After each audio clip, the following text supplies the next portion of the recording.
భరోసా అంటే విశ్వాసమని, అవిశ్వాసాన్ని మహిళలు, చిన్నారులకు భరోసా కేంద్రం కలిగిస్తుందని వైద్య ఆరోగ్య శాఖ మంత్రి దామోదర్ రాజనరసింహ అన్నారు. మెదక్ పట్టణంలో నూతనంగా ఏర్పాటు చేసిన భరోసా కేంద్ర భవనాన్ని మెదక్ ఎమ్మెల్యే రోహిత్ రావుతో కలిసి మంత్రి దామోదర్ రాజనరసింహ ప్రారంభించారు. ఈ సందర్భంగా ఆయన మాట్లాడుతూ బాధితులకు కేసు నమోదుతో పాటు మనోధైర్యాన్ని కల్పించే విధంగా కౌన్సిలింగ్ ఇవ్వాలని అన్నారు. ఈ కార్యక్రమంలో Medak MLA Rohit Rao, DIG Rema Rajeshwari, collector Rajarshi Shah, SP doctor Balaswamy తదితరులు పాల్గొన్నారు.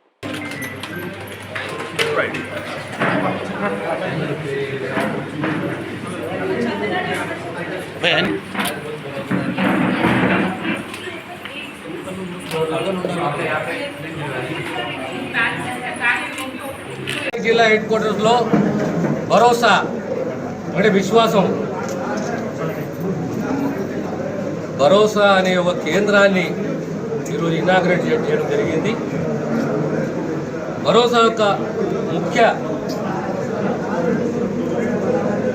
ఆలోచన ఏంటంటే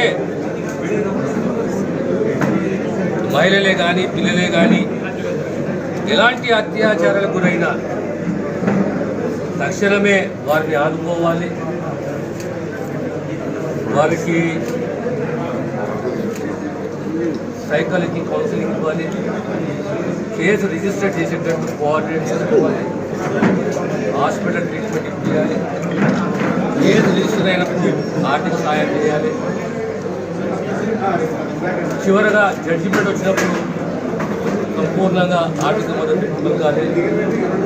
ఈ రకంగా 2022 ఆగస్టు నుంచి ఇప్పటి వరకు సుమారు 27 లక్షల పైచిలకు ఆర్థిక సహాయము, సుమారు 135 కేసులు నమోదు చేయడం.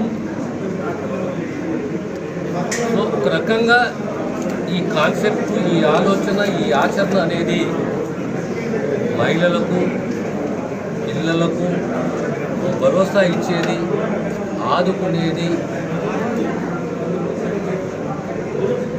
ఇలాంటి నిర్వేదలకు గురి కాకుండా మేమున్నాము అనేది ప్రభుత్వ యంత్రాంగము ఈ భరోసా ద్వారా ఆ కుటుంబాలు కౌన్సిలింగే కానీ మానసిక వేదనకు గురి కాకుండా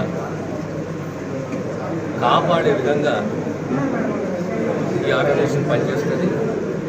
ఈరోజు ఈ భరోసా కేంద్రాన్ని ప్రారంభించడం జరిగింది.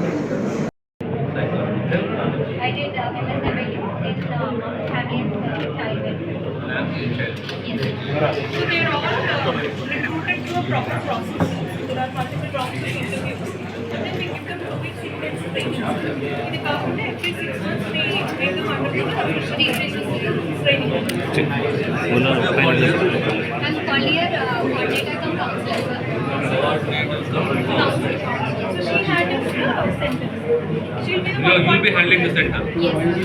So I'll be speak with the team as well as with the police, as well as with the medical, and as well as with You'll be multitasking with all the guys. You'll be trying to coordinate with everybody. She will be responsible for the counselling, sir, which is the most important activity in the campus. So I'll be